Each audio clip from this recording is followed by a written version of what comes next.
So let's begin for Java for Selenium testers concept. Okay, so introduction to Java. First ఏం చేద్దామంటే Java కున్న advantages ఒకసారి చూద్దాం. So Java is general purpose language and object oriented program. Oops అంటాం. So Java is all about objects. మనం ముందు objects ఏంటి, objects ఎలా క్రియేట్ చేయాలి, జావా ఎలా ఆబ్జెక్ట్స్ యూస్ చేసుకుంటారు, దీని గురించి చూద్దాం మనం. కానీ Java is known as object oriented programming language, అది గుర్తుపెట్టుకోండి. Actually, this Java is developed by Sun Microsystems in 1991, but they have released it only after 95 and 96. So public release, maybe I can say it happened in around 96. The one who has developed this application, so-called this language called Java, is James Gosling. He is a person who actually invented or coded this so-called language. Okay. So first ఏంటి Java is a general purpose language. So why we అసలు general purpose ఎందుకంటామో మనం discuss చేద్దాం. Just advantage చెప్తున్నా. Java is a general purpose language and is object oriented programming language. Okay, objects అంటే ఏంటి? Java complete గా purely object oriented అండి. Okay, ప్రతిదీ objects తోనే చేస్తాం మనం జావాలో. అసలు ఆబ్జెక్ట్స్ అంటే ఏంటో మనకు తెలియాలి, అది కొంచెం మనం ముందుకెళ్తే అర్థమవుతుంది. And it is developed by Sun Microsystems in 1991. Initially development was done. తర్వాత రిలీజ్ అనేది 95-96 ఏరియాస్ లో వాళ్ళు దాన్ని పబ్లిక్ గా రిలీజ్ చేశారు. Okay, James Gosling is a main developer of this Java programming language. James Gosling. So ఈ James గోస్లింగే ఈ application కి ఆర్ ఈ జావా ప్రోగ్రామింగ్ కి ఓక్ అని నేమ్ ఇచ్చాడు. ఓకే, ఈ జావాకి తను ఫస్ట్ ఇచ్చిన నేమ్ ఓక్. తన ఆఫీస్ ముందట ఒక పెద్ద ఓక్ ట్రీ ఉండే. సో ఓక్ అంటే స్ట్రాంగ్, అండ్ చాలా కంట్రీస్ కి సింబల్ కూడా అది. సో ఎక్సలెంట్ నేమ్ అని వాళ్ళు ఓక్ అని నేమ్ ఇచ్చారు. తర్వాత ఏమైందంటే అది కొంచెం లైసెన్సెస్ ఇష్యూస్ వల్ల ఓక్ టెక్నాలజీ అని వేరే కంట్రీలో రిజిస్టర్డ్ అవ్వడం వల్ల సో వీళ్ళు దాన్ని ఫర్దర్ గా చేయలేకపోయారు. సో నెక్స్ట్ ఏం చేశారంటే వాళ్ళు కొన్ని నేమ్స్ ఫైనలైజ్ చేసుకున్నారు. Like Java, DNA, silk. ఈ మూడు మేజర్గా, సిల్క్, డిఎన్ఏ, జావా. ఏదైనా యూనిక్ ఉండాలనే కాన్సెప్ట్తో ఈ 3 సెలెక్ట్ చేసుకున్నారు. దాంట్లో నుంచి మళ్ళీ బ్రెయిన్ స్టార్మ్ మీటింగ్ అంటే వాళ్ళు బాగా డిస్కషన్ చేసుకొని జావాకు ఫిక్స్ అయ్యారు. Okay, Java represents fresh. Java coffee beans, Java అని ఒక ఐలాండ్ ఉంది. ఓకే, అక్కడ నుంచి వచ్చే కాఫీ బీన్స్ చాలా ఫ్రెష్గా ఉంటాయి. జావా కాఫీ అంటాం మనం. ఓకే, అందుకే మీరు జావా సింబల్ చూస్తే కాఫీ సింబల్ ఉంటుంది. I mean coffee symbol in sense cup and saucer, అది హాట్ గా ఉన్నట్టు ఇట్లా వేవ్స్ కూడా ఉంటాయి కదా. ఎస్, అది జావా. సరే, దాని వెనుక కూడా ఒక థియరీ ఉంది. యాక్చువల్గా ఈ డెవలపర్స్ డెవలప్ చేసేటప్పుడు ఎక్కువ లాట్ ఆఫ్ కాఫీని కన్జ్యూమ్ చేసేవాళ్ళని, కాఫీ ఎక్కువ తాగేవాళ్ళని డెవలపర్స్. సో ఆ క్రెడిట్ కాఫీకి కూడా ఇవ్వాలి అనే ఉద్దేశంతో జావాని సెలెక్ట్ చేసినట్టు ఇలాంటి ఒక థియరీ కూడా ఉంది. సో అది రియలో కాదో మనకు తెలియదు యాక్చువల్గా. ఓకే, అలాంటి థియరీ కూడా మార్కెట్లో ఉంది. కానీ యాక్చువల్ కాన్సెప్ట్ ఏంటంటే వాళ్ళు 3 నేమ్స్ సెలెక్ట్ చేశారు. Java, DNA, oak. Java, DNA, silk. దీంట్లో అందరు డిసైడ్ అయ్యి ఎక్కువ ఓటింగ్ వచ్చింది జావాకి. ఓకే, బికాజ్ ఇట్స్ ఫ్రెష్ అనే concept. Next, initially Java was developed for consumer electronic devices. TVs, VCRs కి సంబంధించిన సాఫ్ట్వేర్ కోసం డెవలప్ చేశారు ఇనిషియల్ గా జావాని. Java is known as write once and run anywhere. ఓరా అంటాం మనం, write once and run anywhere. ఎందుకు write once and run anywhere అన్నామో, why it is an feature, excellent feature of Java, మనం ముందుకెళ్తే డిస్కస్ చేద్దాం. Okay, now Java has some features. Compiled and interpreted is one. Platform independent, object oriented, robust and secure, distributed, simple and portable, multi-threading, high performance and dynamic. Okay, so these are the features of Java. So it's basic అండి. మనం before to learning the Java and everything దానికి advantages ఏమున్నాయి, దాని features ఏమున్నాయి తెలుసుకోవాలి. దానికోసమే ఈ slide create చేశాను అంతే. Okay, nothing much to discuss. ఈ ఫీచర్స్ ఆఫ్ జావాలో మీరు ఒక 2 కాన్సెప్ట్స్ చాలా ఇంపార్టెంట్. ఇవి మీరు డిస్కస్ చేయాలి అండ్ ఇంటర్వ్యూస్లో కూడా అడిగే ఛాన్స్ ఉంది. ఏంటవి అంటే కంపైల్డ్ అండ్ ఇంటర్ప్రిటెడ్ ఒకటి, ప్లాట్ఫామ్ ఇండిపెండెంట్ ఒకటి. ఈ 2 చాలా చాలా చాలా ఇంపార్టెంట్. ఎందుకు జావాని కంపైల్డ్ అండ్ ఇంటర్ప్రిటెడ్ అంటారు, ఎందుకు జావాని ప్లాట్ఫామ్ ఇండిపెండెంట్ అంటారు అని అడగొచ్చు. ఆర్ కంపైలర్ అంటే ఏంటి, ఇంటర్ప్రిటెడ్ అంటే ఏంటి, రెండిట్ల డిఫరెన్స్ ఏంటి, జావాలో 2 ఎందుకు యూస్ చేస్తారు, ఇలాంటి క్వశ్చన్స్ మిమ్మల్ని అడగొచ్చు. వేరేవన్నీ జనరల్గా ఉన్న ఫీచర్సే, దాంట్లో పెద్ద మనం డిస్కస్ చేయాల్సింది కూడా ఏముండదు. As a selenium testers or as a automation testers. Okay, so first ఈ కంపైల్డ్ అంటే ఏంటి, ఇంటర్ప్రిటర్ ఏంటంటే చూద్దాం. Okay, compiled and interpreter, compiled and interpreted. So అది ఫస్ట్ కంపైల్డ్ అండ్ ఇంటర్ప్రిటర్ కావాలి ఏంటి తెలుసుకోవాలి అంటే, కంపైలర్ అంటే ఏంటి, ఇంటర్ప్రిటర్ అంటే ఏంటి తెలియాలి మనకి. అప్పుడే మన కంపైల్డ్ ఏంటి, ఇంటర్ప్రిటర్ ఏంటి తెలుస్తుంది. ఇక్కడ చూసారా, ఒక లాంగ్వేజ్లో నేను కోడ్ రాశాను, ఏదైనా లాంగ్వేజ్ అవనివ్వండి, హై లెవెల్ లాంగ్వేజ్లో a is equal to 10 అని, b is equal to 20 అండి, c is equal to a plus b and value of c ఏంటంటే, what is the value of c?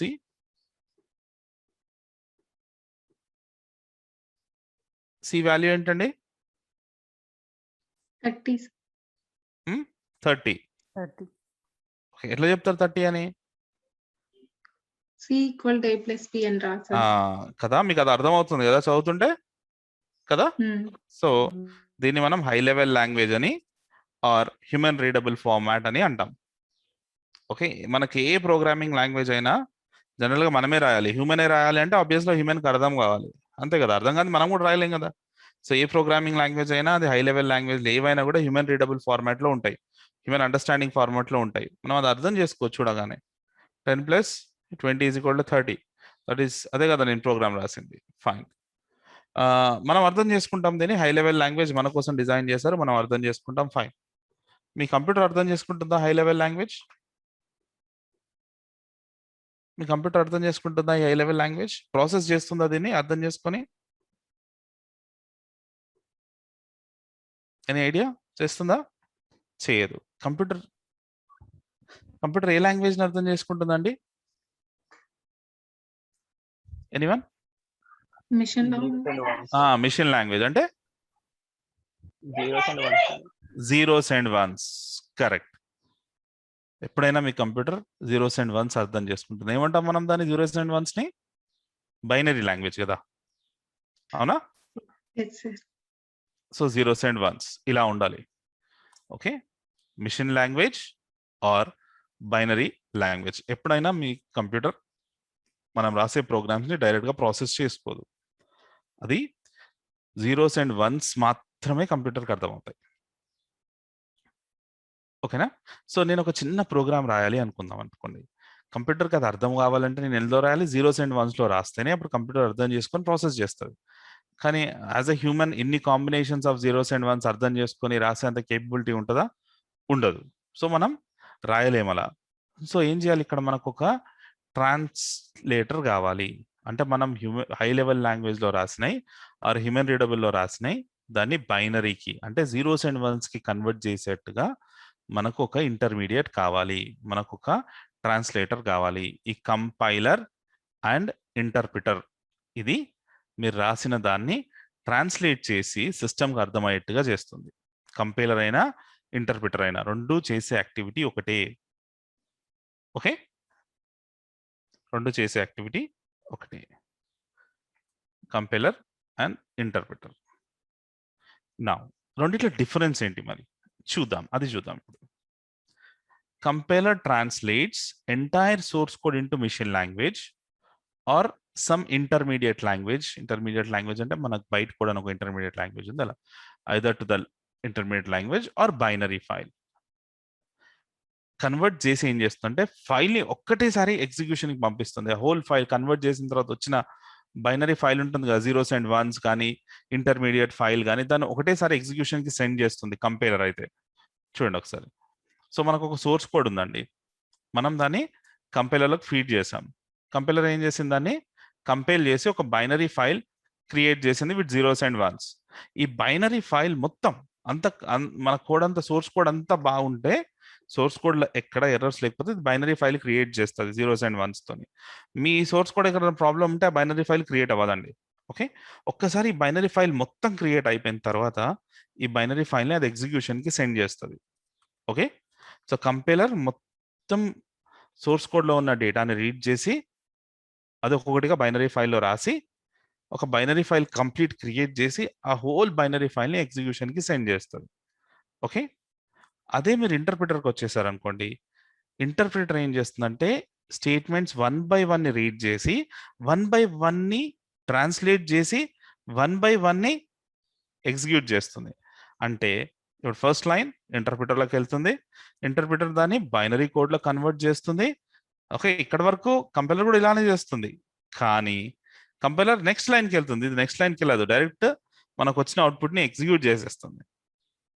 Same అలా నెక్స్ట్ లైన్కి వెళ్తుంది, ఇంటర్ప్రిటర్లోకి వచ్చిన డేటాని కన్వర్ట్ చేసేసుకుంటుంది మెషిన్ రీడబుల్ లాంగ్వేజ్లోకి, నెక్స్ట్ ఎగ్జిక్యూషన్ చేసేస్తుంది లైన్. As soon as it is converted, అర్థం చేసుకోండి, యాజ్ సూన్ యాజ్ ఇంటర్ప్రిటర్ దాన్ని జీరోస్ అండ్ వన్స్కి కన్వర్ట్ చేయగానే, బైనరీకి కన్వర్ట్ చేయగానే నెక్స్ట్ యాక్టివిటీ అది రన్ చేయడమే. మొత్తం ఫైల్ అంతా అయ్యే వరకు వెయిట్ చేయదు ఇంటర్ప్రిటర్లో. ఓకే, ఇది డిఫరెన్స్. క్లియర్? అక్కడ ఫైల్ అంతా అయ్యే వరకు వెయిట్ చేసి మొత్తం ఫైల్ని ఒకసారి రన్ చేస్తున్నాం. ఇక్కడ మనం లైన్ బై లైన్ చెక్ చేసుకొని లైన్ బై లైనే ఎగ్జిక్యూట్ చేసేస్తున్నాం ఇంటర్ప్రిటర్లో. ఓకే, సో ఇంటర్ప్రిటర్లో మనం చెక్ చేసేటప్పుడు ఇంటర్ప్రిటర్కి ఎక్కడైనా ప్రాబ్లం వచ్చింది, థర్డ్ లైన్లో ప్రాబ్లం ఉంది అనుకుంటే అది అక్కడే స్టాప్ అయిపోతుంది, ఫర్దర్గా ముందుకు వెళ్ళదు. ఆ థర్డ్ లైన్ ఎర్రర్ ఫిక్స్ చేస్తేనే 4th, 5th, 6th స్టేట్మెంట్స్లోకి వెళ్తుంది అది.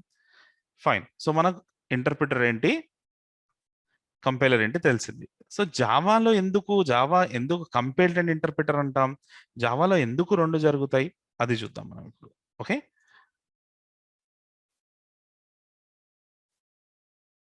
how it works in Java. Java is known as two-stage process or two steps process. దీంట్లో కంపైల్ జరుగుతుంది, ఇంటర్ప్రిటర్ కూడా వర్క్ చేస్తుంది. ఓకే, అందుకే మనం కంపైల్ అండ్ ఇంటర్ప్రిటర్ అంటాం. సో ఫస్ట్ జావాలో మనం రాసిన కోడ్ .java ఫైల్ ఇక్కడ చూసారా, I have written one Java file. ఒక్క సెకండ్ అండి, just give me a second. Okay, so here we have some Java program, right? So generally Java programs are saved as .java files, .java. Okay, I'll show you that. Here I have on a screen .java. A simple example. This is Selenium class 1. Ala just ala save అవుతాయి .class file లో మనం రాసిన Java programmes అన్ని. So మనం రాసిన Java programme ఏం చేస్తాం, మనం ఫస్ట్ కంపైలర్కి ఇస్తాం. ఓకే, జావా సి అనే ఒక కమాండ్తో మనం కంపైల్ చేస్తాం జావా సి. ఓకే, అది కంపైల్ చేసినప్పుడు ఏం చేస్తుందంటే జావా దాని మొత్తం డేటా అంతా ఎర్రర్స్ ఏం లేకుంటే అది కంప్లీట్గా ట్రాన్స్లేట్ చేసి మనకు ఒక బైట్ కోడ్ ఇస్తుంది. బైట్ కోడ్ అండి. ఓకే, ఆర్ .class ఫైల్, జావాలో అయితే మనం .class ఫైల్ అంటాం. ఓకే, దీన్ని మనం ఇంటర్మీడియట్ లాంగ్వేజ్ అంటాం ఆర్ బైట్ కోడ్ అంటాం. Intermediate language or byte code, understand it. Okay, కొంచెం స్పెషల్ సింబల్స్, క్యారెక్టర్స్ అంతా డిఫరెంట్గా ఉంటుంది ఈ బైట్ కోడ్ అనేది. ఎప్పుడు అది కంపైల్ అయిపోయిన తర్వాత ఒకసారి చూపిస్తాను కానీ బైట్ కోడ్ ఎలా ఉంటుంది.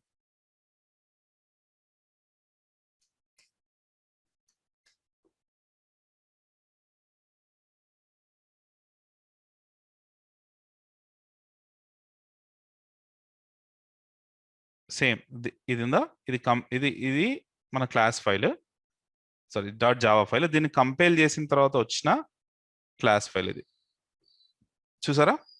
సేమ్ దానికి వచ్చిన బైట్ కోడ్ అని చెప్పాను కదా, ఇంటర్మీడియట్ లాంగ్వేజ్ ఇలా ఉంటుంది. ఫస్ట్ క్వశ్చన్ ఏంటంటే can you read it, can you able to read it? మనం చదివి అర్థం చేసుకోగలుగుతున్నామా? ఇప్పుడు మీరు స్క్రీన్ మీద చూస్తుంది అర్థమవుతుందా మీకేమన్నా? ఎస్, అర్థమవుతుందా అండి? హాఫ్ అర్థమవుతుందా? Can anyone able to read it? అర్థం చేసుకోగలుగుతున్నారా కొంచెం సగం అర్థం అవుతుంది. కదా? అంటే కంప్లీట్గా అయితే అర్థం అవ్వట్లేదు నార్మల్గా కదా. ఫైన్. సో మీ కంప్యూటర్కి అర్థం అవుతుందా ఇది? మీకు అర్థం అవ్వట్లేదు. ఓకే, ఈ బైట్ కోడ్ ఏదైతే కంపైలర్ జనరేట్ చేసిందో జావాలో మీకు అర్థం అవ్వట్లేదు కదా. మరి కంప్యూటర్కి అర్థం అవుతుందా అండి? నో సార్, దానికి కూడా అర్థం కంప్యూటర్ కూడా అర్థం అవ్వదా? అవుతుంది సార్. అవుతుందా అవదా? అవుతుంది మరి తెలియని అవుతుంది సార్. మళ్ళీ వర్డ్స్ ఉన్నాయి కదా సార్. కంప్యూటర్కి అర్థం అవుతుందా అవదా? వర్డ్స్ ఉన్నాయి కదా. అవ్వదు. కంప్యూటర్కి ఎప్పుడైనా జీరోస్ అండ్ వన్సే అర్థం అవుతాయి. ఓకే, సో అది తప్ప మిగతా అది ఏది అర్థం అవ్వదు. సో ఈ బైట్ కోడ్ అనేది మీకు అర్థం కాదు, మీ కంప్యూటర్కి అర్థం కాదు. ఓకే, సో ఇలాంటి ఒక ఇంటర్మీడియట్లోకి అది ట్రాన్స్లేట్ చేస్తుంది. ఎందుకు అలా ఎవరికి అర్థం కాకుండా ఒక ఇంటర్మీడియట్కి ట్రాన్స్లేట్ చేస్తుందో నేను అది కూడా ఎక్స్ప్లెయిన్ చేస్తాను మీకు. కానీ ఫస్ట్ అయితే కంపైలర్ ఇంటర్ప్రిటర్ ఎలా వర్క్ చేస్తుంది చూస్తాం. ఓకే, ఒక బైట్ కోడ్ ప్రొడ్యూస్ చేసింది. ఈ బైట్ కోడ్లో ఏంటి, కొంచెం క్యారెక్టర్స్ ఉన్నాయి, అంత డిఫరెంట్గా ఉంది. ఇది మనకి అర్థం కాదు, మన మెషిన్కి అర్థం కాదు. ఫైన్, ఇక్కడ వరకు బాగానే ఉంది. సో ఇప్పుడు Java virtual machine comes into picture. JVM అంటాం మనం దీన్ని. Okay, Java virtual machine very much specific అండి. స్పెసిఫిక్ అంటే విండోస్కి విండోస్ జేవిఎం ఉంటుంది, మ్యాక్కి మ్యాక్ జేవిఎం ఉంటుంది. ఇది వర్చువల్ మిషన్. ఇక్కడ యాక్చువల్గా మీ ఎగ్జిక్యూషన్ అంతా జరుగుతుంది. సో ఇప్పుడు ఏమవుతుంది, మనకు జేవిఎంలో లోడర్ అనే ఒక కాన్సెప్ట్ ఉంది. అది ఈ బైట్ కోడ్ ఏదైతే ప్రొడ్యూస్ అయిందో ఈ బైట్ కోడ్ని జేవిఎంలోకి తీసుకుంటుంది.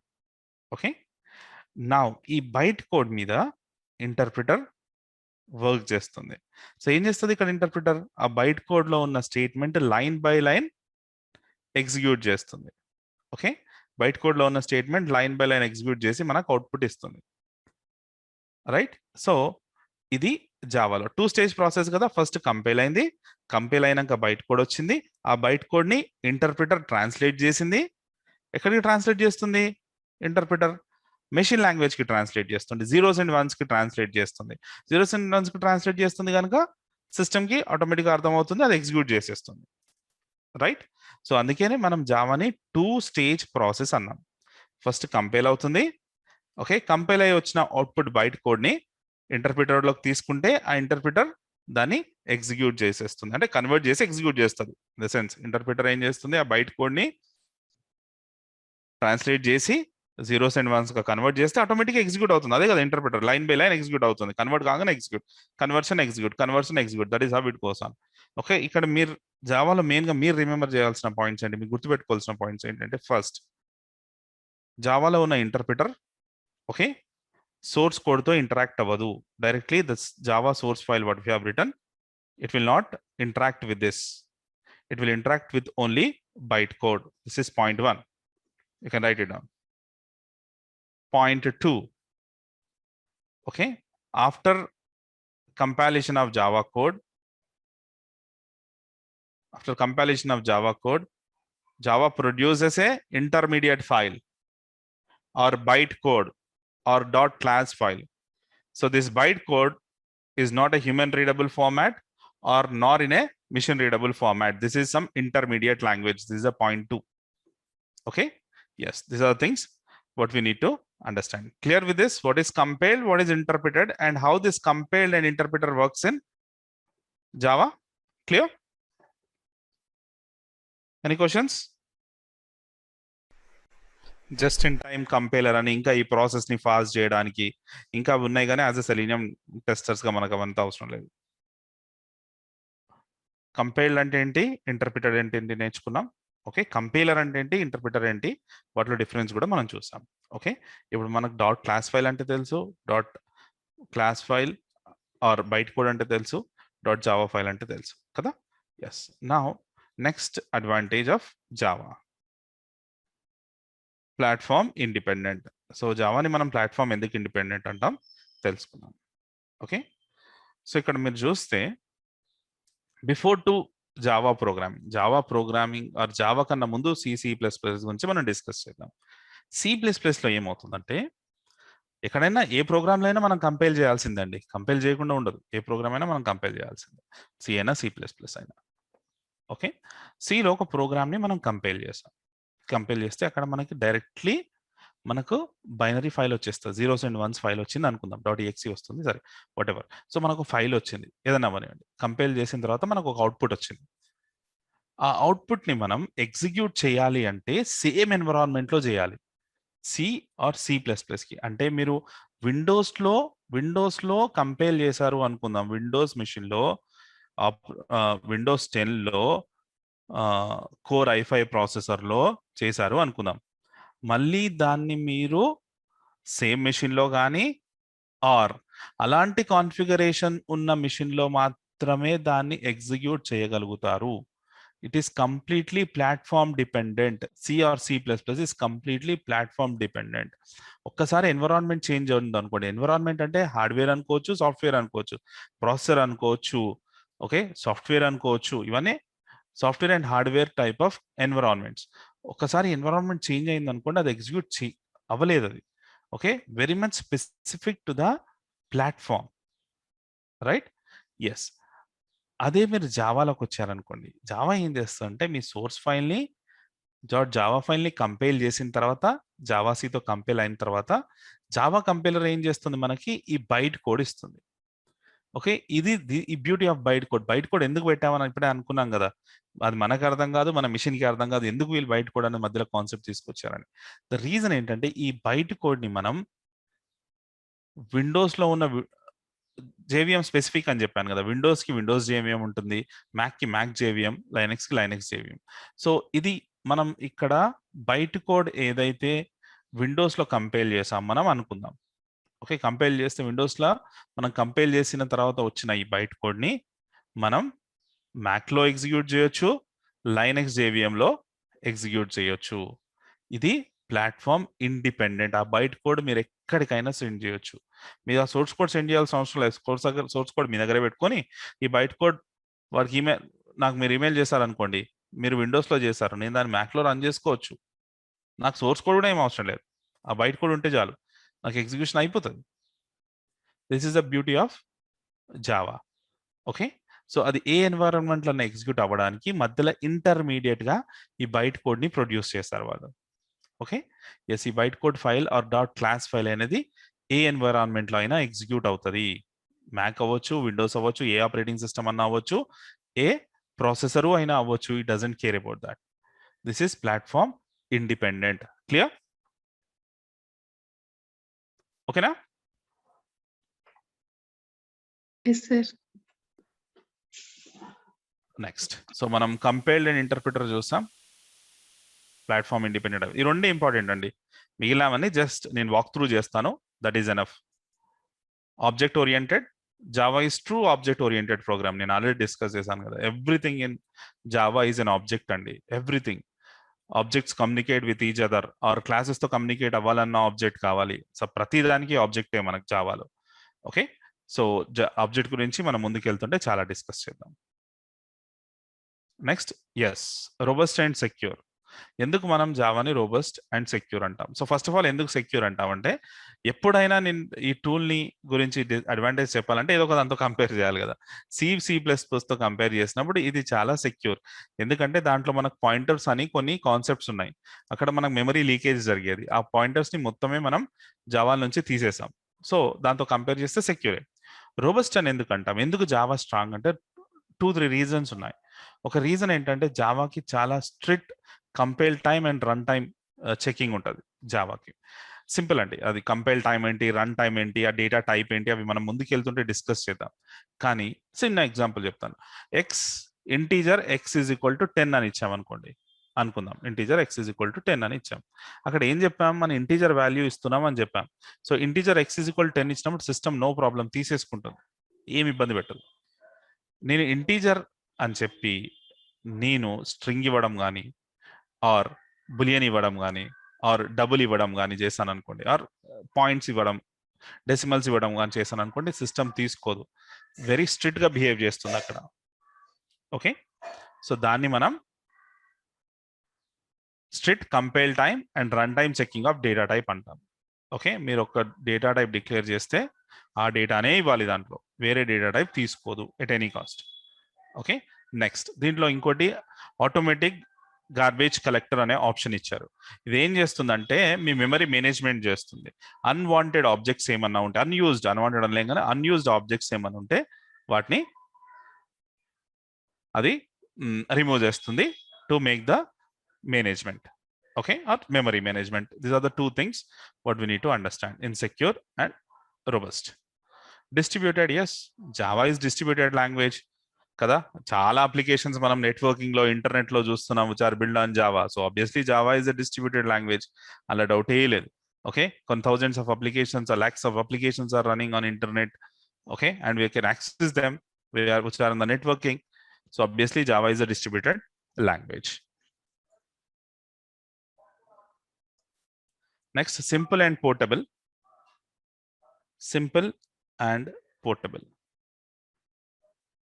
So first of all, simple అని ఎందుకు అంటామో ఆలోచిద్దాం. సింపుల్ అని ఎందుకు అంటున్నాం అంటే జావా సింటాక్స్ చాలా simple, easy to understand when compare to CRC plus plus. CRC plus plus syntax కన్నా జావా సింటాక్స్ చాలా క్లియర్గా ఉంటుంది అంటారు. ఓకే, అండ్ జావాలో ఏంటంటే చాలా కన్ఫ్యూజింగ్ కాన్సెప్ట్స్ ఉండే, లైక్ పాయింటర్స్ అని, ఆపరేటర్ ఓవర్లోడింగ్ అని, ఇంకా చాలా ఉన్నాయి. సో జావా ఏం చేసిందంటే అవసరం వచ్చే కాన్సెప్ట్స్ రీడిఫైన్ చేసింది, అవసరం లేని కాన్సెప్ట్స్ని కంప్లీట్గా రిమూవ్ చేసింది. ఏమైంది, ఇప్పుడు లాంగ్వేజ్ అనేది సింపుల్గా అయిపోయింది. కాంప్లెక్స్ పార్ట్లు ఏదైతే ఉందో కాంప్లెక్స్ని చాలా వరకు రీడిఫైన్ చేశారు, రీఇంప్లిమెంట్ చేశారు. కాంప్లెక్స్ కాన్సెప్ట్స్ అని, మనకు అవసరం లేని కాంప్లెక్స్ కాన్సెప్ట్స్ అని తీసేశారు, they removed it. Okay, yes. So అలా అది సింపుల్. పోర్టబుల్ అని ఎందుకు అంటామంటే ఇప్పుడు ఒక బైట్ కోడ్ ఉందండి కదా, అది నేను మీకు పంపించాలి, స్పెషల్ ఇంప్లిమెంటేషన్స్ ఏం లేదు, బైట్ కోడ్ డైరెక్ట్లీ నేను ఈమెయిల్ చేసినా మీకు వర్క్ అవుతుంది. Yes. Okay, so Java is portable because byte code can be easily transfer to any machine without any special implementation. ఏదో స్పెషల్ ఇంప్లిమెంటేషన్, స్పెషల్ ఎన్విరాన్మెంట్ ఏమొద్దు, మీ దగ్గర జావా ఎన్విరాన్మెంట్ ఉంటే నేను పంపిస్తే మీకు ఎగ్జిక్యూట్ అయిపోతుంది అంతే. Okay, that is what the beauty of it. Next, multi threading and high performance and dynamic. Multi threading అంటే మల్టీ టాస్కింగ్ అండి, సింపుల్గా as if no multi threading is multi tasking. Okay, so దీనిలో threads ఉంటాయి. ఆ threads అనే concept మనం ఎలాగో మనం చూస్తాము, టెస్ట్ ఎంజిన్లో చూస్తాము, ఇంకా చాలాసార్లు మనం థ్రెడ్స్ అనే కాన్సెప్ట్ గురించి చూస్తాం. ఇది ఎందుకు అంటే అగైన్ యూటిలైజేషన్ ఆఫ్ రిసోర్సెస్ కోసం ఈ multi threading concept. Okay, multiple task ఒకసారి చేయడం, అది కూడా మల్టీ థ్రెడ్స్ లేయర్స్ లాగా చేయడం, సిస్టమ్ మీద ఎక్కువ బర్డెన్ కాకుండానే అన్ని రిసోర్స్ని యూటిలైజ్ చేసే టెక్నిక్ ఉంది దీంట్లో, అది మనం చూద్దాం. అది మల్టీ థ్రెడింగ్ అంటాం. And high performance and dynamic. Java supports dynamic loading of classes, that's the reason we call it as an Java is dynamic. And not only that, ఇంకా చిన్న స్పెషాలిటీ ఏంటంటే ఫంక్షన్స్. ఏవైనా ఫంక్షన్ అంటేనే ఒక reusable concept అండి. Okay, Java support some functions which are written in C or C plus plus. Other languages లో రాసిన functions ని కూడా జావా సపోర్ట్ చేస్తుంది, జనరల్ గా C and C plus plus లో రాసిన ప్రోగ్రామ్స్ ని. These are the features of Java. Clear? Okay, in that compiled and interpreter, platform independent are very important. మీకు అర్థమైతే ఓకే, అర్థం కాకపోతే మళ్ళీ ఒకసారి కంపైల్డ్ అండ్ ఇంటర్ప్రిటర్ వీడియో చూడండి. ఓకే, ఈ మధ్య ఇంటర్వ్యూలో అడుగుతున్నారు ఫ్రీక్వెంట్ గా. ఎనీ క్వశ్చన్స్ అండి?